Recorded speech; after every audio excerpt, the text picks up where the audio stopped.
Es para mí un privilegio poder anunciar este panel en que conversaremos sobre las perspectivas del país a puertas de un cambio de gobierno.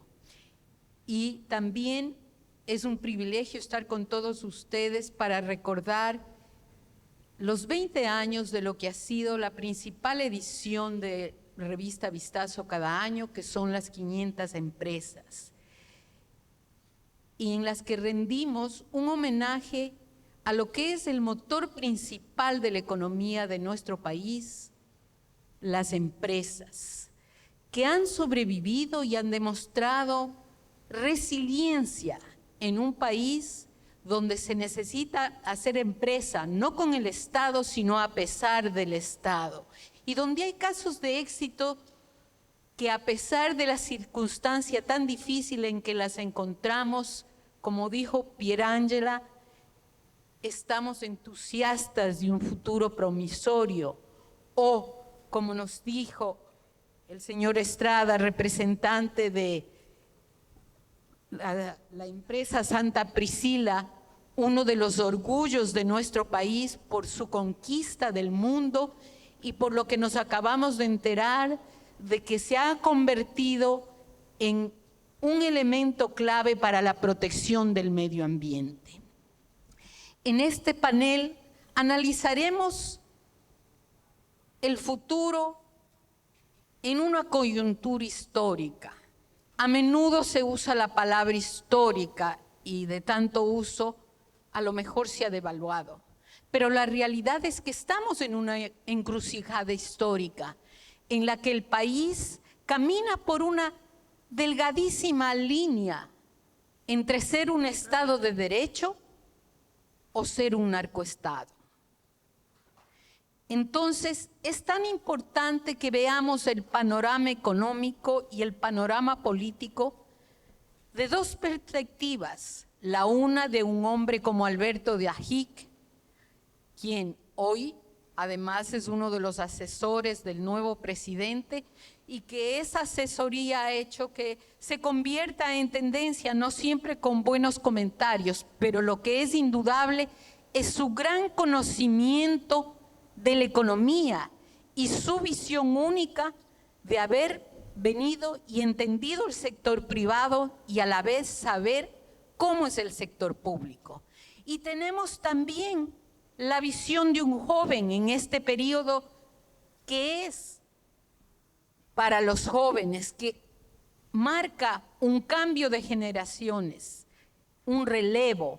Y se trata de César Febres Cordero, quien a pesar de tener solo 24 años, tiene una visión y un entendimiento profundo de lo que es el sistema político nacional y de cómo hay eventos y acciones que pueden determinar el devenir futuro del nuevo mandatario que nos ha traído esperanza, pero también que sobrelleva sobre sí una carga muy pesada, porque lo fácil que él hizo fue ganar las elecciones, lo difícil comienza ahora.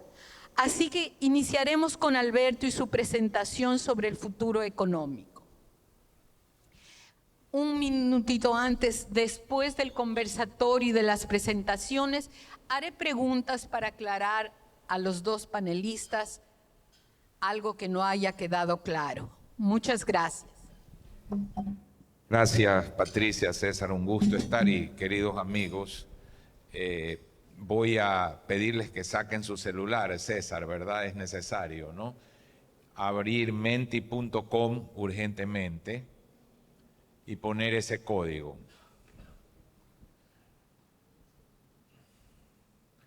Me dicen cuando ya están listos. Espero que estamos listos.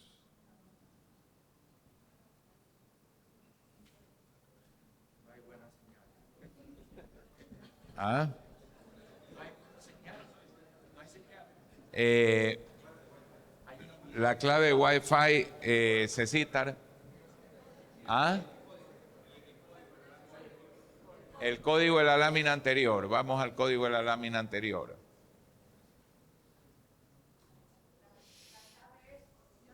Orgullosamente UES. Todo con minúscula.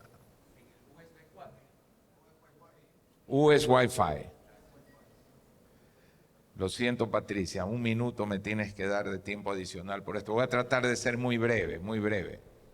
Como decía Verdaguer, lo bueno si es breve es doblemente bueno. Ok, entonces, vamos a contestar esa pregunta.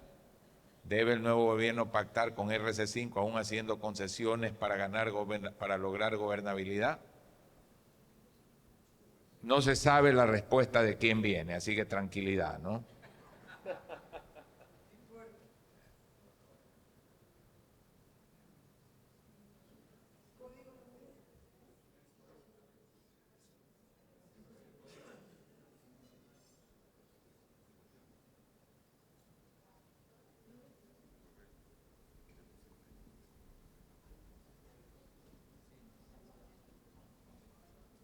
Bueno, creo que la tendencia es clara.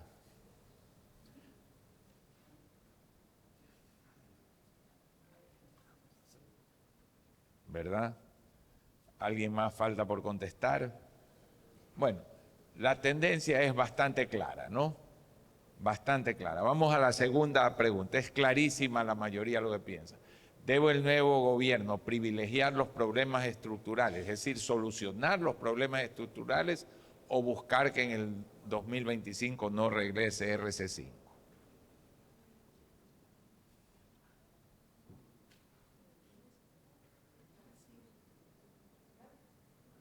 Sí, debe privilegiar los problemas estructurales. Debe privilegiar solucionar los problemas estructurales. Eso es lo que están contestando, ¿verdad? Sí, ataque los problemas. ¿Ok? Muy bien. En las dos han respondido como piensan los empresarios. Cerremos eso, ¿verdad? A ver, si yo privilegio la solución de los problemas estructurales y tomo las medidas duras, ¿quién regresa? Entonces háganme entender las dos preguntas. Por un lado, no hay que pactar. Y por otro lado, tengo que resolver para que no regrese. Incompatibles. ¿Por qué no hay que llegar a un acuerdo con RC5? Siempre van a tener un bloque que bloquea todo en la Asamblea. ¿Por qué no hay que hablar? Díganme una razón por qué uno no debe hablar con el bloque que es definitivamente el más grande. ¿Cómo? Ok. Ese bloque siempre tendrá capacidad. Yo creo que el principal problema que tiene en estos momentos el Ecuador es que lo hemos dividido o Correa o no Correa. Y ese... A ver, vamos a suponer que la concesión se forma una comisión de la verdad y resuelvo subsidios, resuelvo la seguridad social, resuelvo las tasas de interés y resuelvo el código laboral. Bueno, resuelves el país. El problema es que si no hacemos eso, vamos en muy poco tiempo a desdolarizarnos, vamos en muy poco tiempo a tener una crisis como la del año 99. Y el país no está consciente de los problemas, excepto por Nicolás. Por favor, el Ecuador, tú no porque eres un experto. ¿El Ecuador tiene un sistema de reparto o un sistema de capitalización individual en la seguridad social? Individual. Reparto. Individual, reparto. Y ustedes son gente súper informada respecto al promedio. Más inteligente y más educada que el promedio. Tiene los dos. ¿Cuál es el fondo de capitalización individual en el Ecuador? El de retiro y de jubilación es de reparto. El de cesantía es capitalización individual. Y esto no lo sabemos quienes más informados estamos. Entonces estamos en un país cargado de pasiones sin el entendimiento de los problemas. El principal problema entonces que tiene el nuevo gobierno, Patricia, es, uno, entender que sin un acuerdo político de todos no hay solución, de todos, porque un bloque como el de, si hay que resolver los problemas estructurales que ustedes quieren resolverlos, y ese bloque no está incorporado al acuerdo, incendian el país.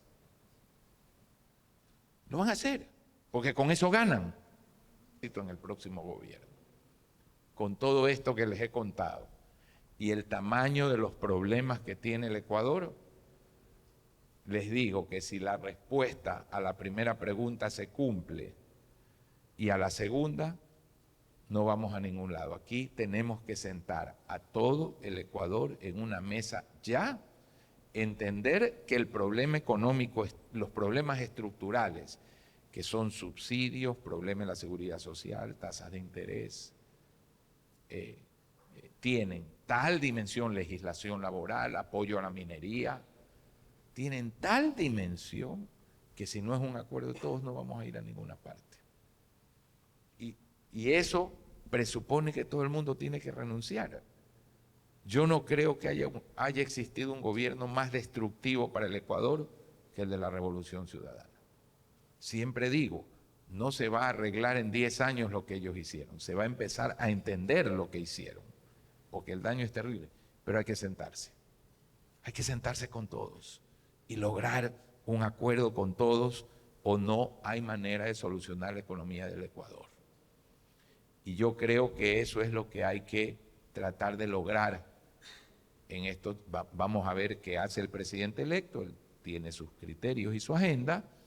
Mi opinión personal es esta, no da más para que se siga creyendo que el presidente de la República llega, le ponen una banda, tiene una varita mágica, hace tuc, tuc, tuc, tuc y se resuelve.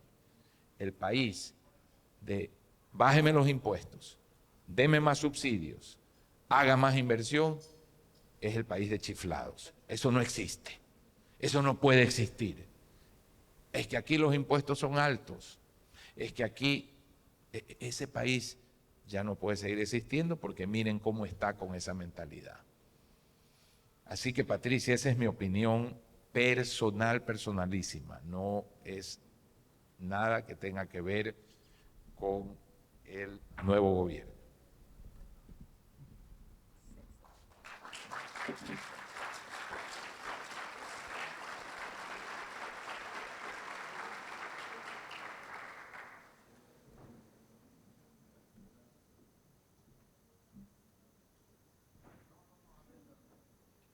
Gracias, Alberto, por esas palabras. Yo creo que a pesar de, como dijo Patricia, que tengo 24 años, aquí quien ha demostrado mayor juventud es Alberto, que ha utilizado herramientas digitales. Yo he regresado al papel y a la pluma. Así que espero que me perdonen y que la palabra me asista. Quiero empezar brevemente comentando y partiendo un poco de lo que decía Alberto, ¿no? Es verdad que el país necesita enfrentarse a problemas estructurales graves. Y él, como muchos de ustedes, tienen mayor información de cómo entender eso desde la perspectiva económica, pero el quitar subsidios, el reformar la seguridad social es una operación política y debe ser entendida políticamente en una diversidad de dimensiones. Lo primero, lo electoral. Lo electoral, en los quienes ya están elegidos, vas a tener problemas en diversos estamentos del Estado. Quienes van a ofrecer en la siguiente elección, así tú logres hacer reformas, los vamos a retirar, esa es mi campaña, escógeme y yo lo quito. Y van a estar por ende forzados a hacerlo una vez que ganen, o si no van a perder réditos electorales. En la política no electoral, porque te van a querer hacer paros, medidas de hecho. En la política no electoral mezclada con la justicia, porque operarán en las cortes para tratar de tirarlo abajo. Y en una política no electoral que no necesariamente responde a los partidos, todavía hay cierta independencia, creemos en la Corte Constitucional, pero también hay ideología, también hay posturas y tienes que trabajar con ellos, en lo judicial, en lo constitucional. Es una cuestión de varias dimensiones. Yo quisiera ilustrar un poco cómo tiene que operar políticamente quizá este gobierno para dar condiciones mínimas de gobernabilidad y poder implementar cualquier reforma como la que dice Alberto, como otras. Hay una diversidad de ideas. La política es expectativas, las ambiciones de muchos superimpuestas las unas sobre las de otros. Todo el mundo habla de unidad, todo el mundo habla de dejar las ideologías al lado, pero eso es imposible en la política. Porque todos quieren más salud, pero unos quisieran las AFP de Chile y otros quieren las protecciones del IES de hoy en día, unos quieren más Estado, otros quieren más empresa. La unidad fantasiosa es imposible y deberíamos dejar de pedirla. La política por eso es negociación.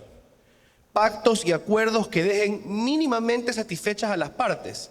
Así sea nada más con la promesa de otro juego para el perdedor. Es decir, yo pierdo esta elección, pero puedo la siguiente venir y hacer mis propios cambios. Y el Ecuador no presenta condiciones para esas garantías, y sin esas garantías, la violencia suple lo que la política no resuelve. Y entonces tenemos las medidas de hecho, y entonces tenemos los paros, y entonces los pedidos de revolución. Y los dos puntos finales de ese camino son la anarquía, en Perú al borde de eso, y el panorama de ellos no es muy bueno. Una presidenta tremendamente impopular, un Congreso impopular y desordenado, un presidente Castillo que entró y no podía gobernar, ni quería gobernar constitucionalmente. Hay unas fuerzas centrífugas. O la tiranía, que es el miedo a que venga un gobierno que se quede aquí para siempre. Un gobierno estabilizador. Les puede gustar o no les puede gustar su Ortega, su Bukele, su Maduro, pero esos generalmente aprovechan el fin de la política. La tarea de Daniel Noboa, por ende, es difícil cuando la lucha se vuelve por las constantes persecuciones y las ambiciones de medidas de algunos en un todo o nada. Cuando tienes actores políticos que quieren la destrucción del otro o temen que lo van a perseguir para siempre, es imposible negociar a corto plazo. Y en ese juego del todo por nada, que es muy político y muy distinto al económico, pero hay que entenderlo, es donde opera hoy el Ecuador y donde se encuentra Daniel Noboa. ¿Qué debe hacer entonces? Trabajar por administrar las expectativas de las élites políticas y de la ciudadanía y restablecer las condiciones aceptables del juego político. Por eso es que sin entregarle todo lo que quiera a la revolución ciudadana, y es importante las preguntas que nos hacía al principio Alberto, no podemos transmitir el mensaje de que los vamos a perseguir a ellos o a nadie hasta el fin del mundo, porque entonces la reacción también va a ser venir y nunca más irse. Y eso es natural. No es Rafael Correa, cualquier actor político mínimamente racional, con el panorama planteado de su destrucción si pierde, va a querer suspender el juego, no va a querer una iteración siguiente, simplemente dictadura. ¿Qué debe hacer entonces? Primero, establecer herramientas y reglas para operar políticamente. Y segundo, entender qué quieren los otros. Yo creo que parte de eso es credibilidad, transparencia y claridad, que es lo primero que le debe dar a un gobierno, a una sociedad, a los empresarios, a los ciudadanos, a cualquier colectivo. Y bajo ese marco, analizar. Primero, analicemos a la primera minoría, que es el correísmo ahora. Ha dejado claro que uno de sus principales objetivos es resolver los problemas judiciales de sus líderes, incluyendo el líder mayor, que se encuentra hoy en Bélgica. Que no renuncia a la posibilidad de regresar y venir a gobernar. ¿Cómo lidias con eso? Yo creo que el tiempo, muchos decimos 18 meses, que es complicado gobernar en eso, el tiempo es el amigo de Daniel Noboa. El correísmo tiene tres opciones para regresar y conseguir todo lo que quieren. La una es ganar las elecciones. La otra es operar a través de los jueces y con un solicitamiento, nulidades, etcétera, tirarlo todo abajo. O la tercera, pactar para que no quieren amnistía, dicen una comisión de la verdad, lo que sea, terminar bajándose los juicios. Si Daniel Noboa logra un acuerdo, debe hacerlo transparentemente y valerse de que el correísmo puede esperar en 18 meses volver a pelear las elecciones. Y con una buena gestión de gobierno, ganarle él o quien sea las elecciones. Por no ser un gobierno de 4 años, por tener las elecciones ya mismo, él puede valerse de que ellos esperen al siguiente proceso. Y tiene que depender también de las expectativas del correísmo de cómo va a funcionar el tema electoral. Ellos pueden pensar, ¿saben qué? La agresividad, hablar del pasado, hablar de nuestros juicios nos costó electoralmente, por eso perdimos. Si ellos piensan así, fácil panorama. Porque van a querer colaborar con el gobierno hasta cierto punto, no ser vistos como una oposición demasiado radical. Si ellos, en cambio, y uno puede leer al presidente Correa en Twitter y darse cuenta con miedo de eso, piensan que ellos culpan a la muerte de Villavicencio de la que se creen víctimas, si ellos culpan a las propuestas específicas de Daniel Noboa, entonces no van a querer dejar gobernar a Daniel Noboa y van a seguir con una postura agresiva. Él debe analizar eso. Y si llega a un acuerdo de cualquier tipo, transparentarlo. ¿Por qué? Porque así no promete impunidad. Si los correístas operando en la justicia logran que se hagan solicitamientos o nulidades, la prensa en parte, la sociedad civil en parte y los otros actores políticos lo van a culpar a él de pactar. Ya lo vimos, no sabemos si es verdad o no, con la reforma tributaria pasada por el Ministerio de la Ley y los subsecuentes hechos con Jorge Glass y otros correístas. Lo van a culpar. Por eso tiene que transmitir transparentemente con quién se está reuniendo, qué están acordando y cuáles son los puntos específicos de ese acuerdo. También es importante para lidiar con la Asamblea llegar a esa claridad. Si nosotros hacemos en la política una serie de declaraciones de buenas intenciones, no se va a conseguir nada. En esta Asamblea, ¿recuerdan cuántos proyectos de ley Guadalupe Llori con la mayoría móvil que tuvieron prometieron en un año? Alrededor de 80. Imposible en condiciones actuales hacer proyectos que realmente tengan alguna significancia para nosotros así. Si quiere hacer una mayoría, Daniel Noboa debería presentar temas muy puntuales y permitir a los otros actores políticos llevarse una victoria, enmendar sus proyectos, pasar sus propias leyes, negarle alguna a él. Si no, es imposible. Miremos el caso de los Estados Unidos. El presidente Joe Biden siempre citó esto.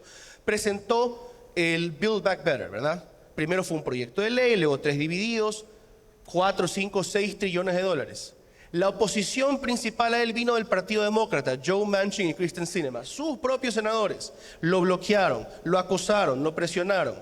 Dividieron en 3 los proyectos de ley, redujeron los montos. Y al final pasó una versión muy modificada. Y el presidente Biden nunca habló de obstaculización, nunca habló de complot, nunca habló de traición, no expulsaron a nadie del Partido Demócrata, Sinema se fue solita. Y cuando fue a firmar en los proyectos de ley que recibió en su despacho, lo hizo con una sonrisa. Porque esa es la política, es ceder, es aceptar victorias a medias, porque solamente así tú puedes hacer el juego también redituable para el otro actor político. Y a la ciudadanía hacerla también no esperar demasiado. Porque si a la gente le prometes una infinidad de proyectos de ley, tú permites que tu oposición haga lo mismo, cuando no lleguen esos resultados, te van a querer expulsar de la política. ¿Qué debe hacer Noboa frente a esa asamblea? Algunos dicen que los ignore. Yo no creo que eso es posible. Primero, porque la asamblea genera sus propios escándalos rápidamente y hay que enfrentarlo. Daniel Noboa sabe bien quiénes son sus asambleístas, cuántos son cuotas del PIT, cuántos son cuotas de Mover, cuántos son puestos por él.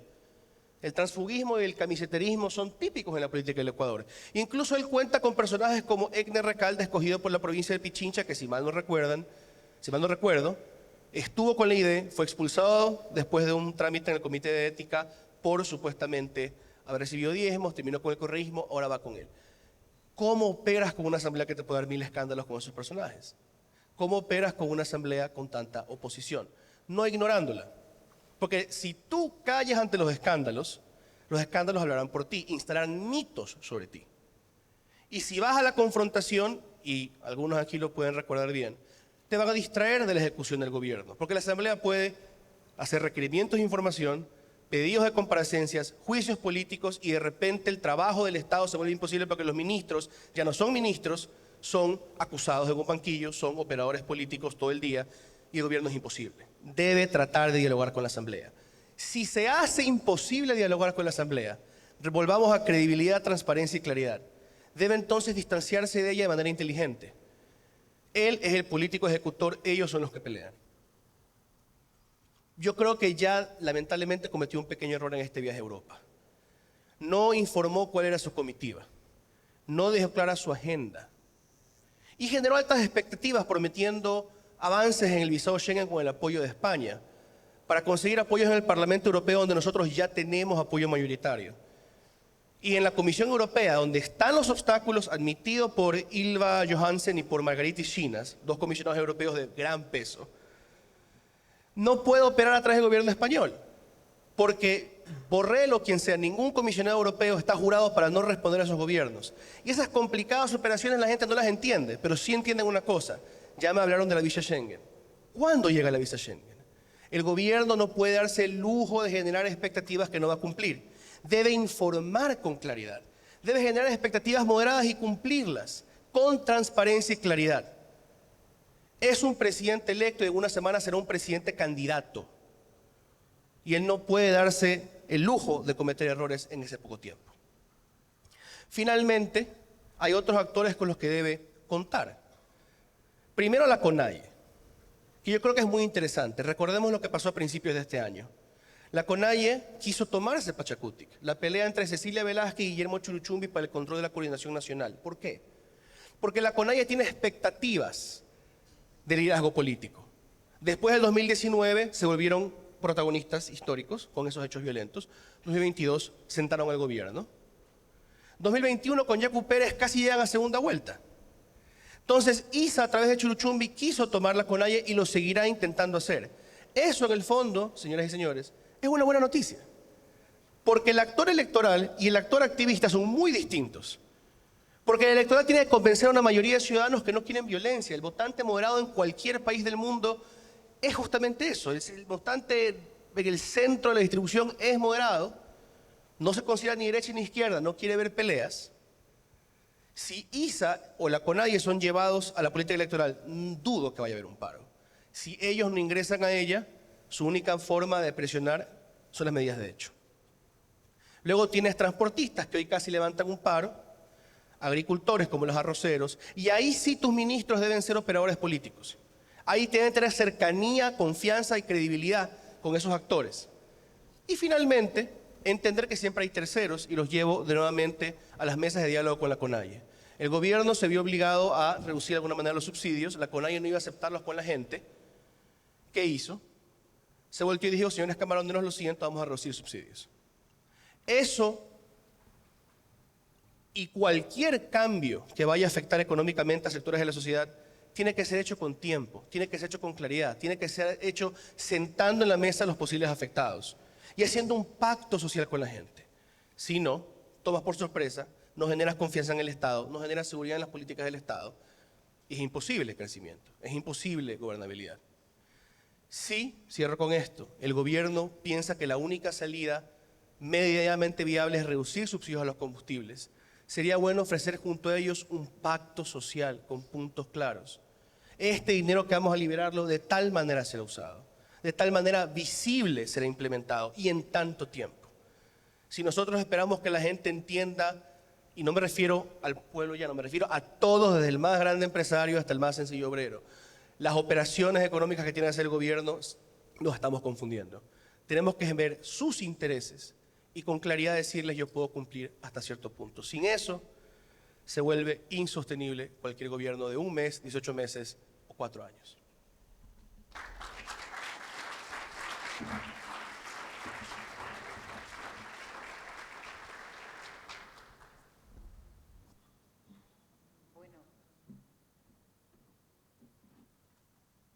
En honor al tiempo, voy a hacer una pregunta a cada uno de nuestros distinguidos panelistas.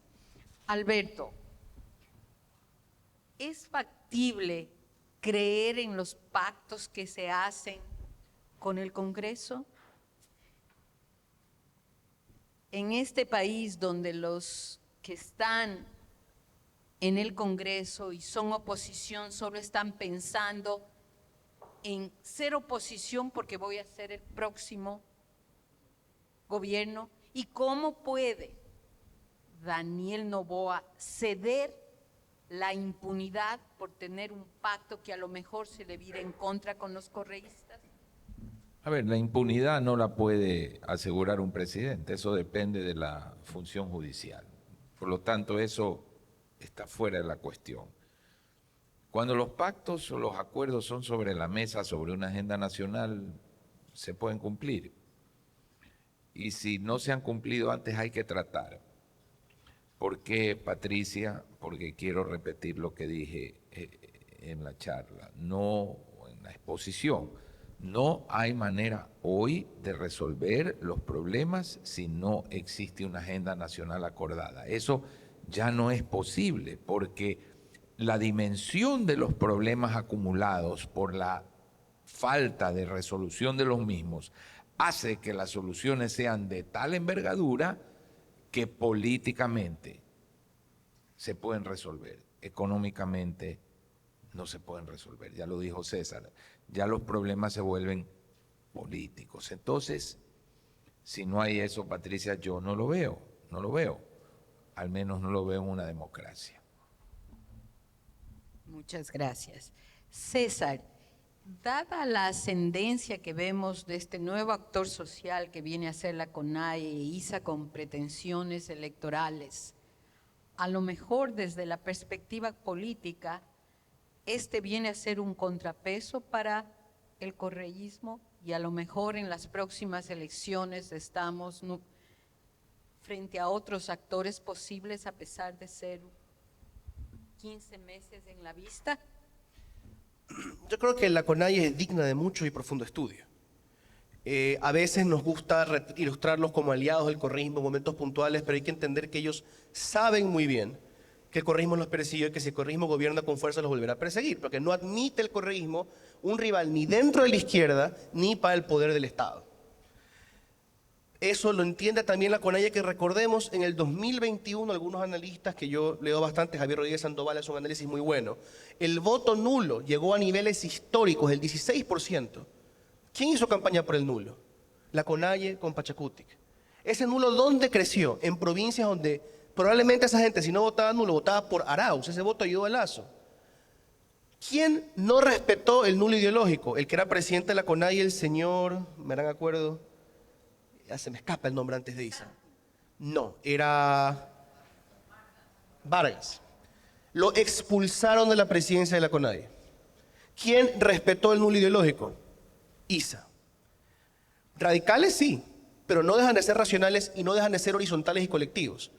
Entender que no confían en el correísmo, entender de que son disciplinados, entender que por esa horizontalidad, Dios no quiera, siempre hago este ejemplo, pero Dios no quiera mañana les diera a la mitad de la dirigencia de la CONAIE un paro fulminante, no les pasa nada, porque son tan horizontales que tienen reemplazos detrás, no es un movimiento de caudillos que aquí se muere el caudillo y el partido desapareció. Otra cosa importante para reconocerlo justamente es que sí, pueden ser competencia de correísmo a través de la izquierda. Su problema quizás es que incluso abandonando las medidas de hecho y tomando el control de Pachacutic y haciéndose otro actor de izquierda, ellos sí son ideológicamente convencidos de este mariateguismo, de este comunismo indoamericano, y eso nunca les va a permitir tener el éxito que tuvo Yacu. Que Yacu no ganó, creo yo, por las propuestas, ¿no? Porque si se tratase de ambientalismo y amor y progresismo, Norman Brown fuera presidente de la República cuando se lanzó en el 2013. Se trata de que transmitió una tercera vía, ni correísmo ni anticorreísmo, juventud, otra forma de comunicarse, ¿verdad? Le falta mucho llegar a eso, pero yo diría, entiende que la CONAIE tiene desconfianza con el correísmo, entiende que ellos quieren trasladarse a lo electoral y trata de darles un espacio para que algo ganen a través de eso. Algo tienen que ganar, algo tienen que enmendarte, una ley te tienen que bajar, una prefectura tienen que controlar, porque si no, no van a haber nada más que un desperdicio en la política electoral, van a regresar a la dirigencia y preparémonos para el paro. Muchísimas gracias. Continuamos con el programa.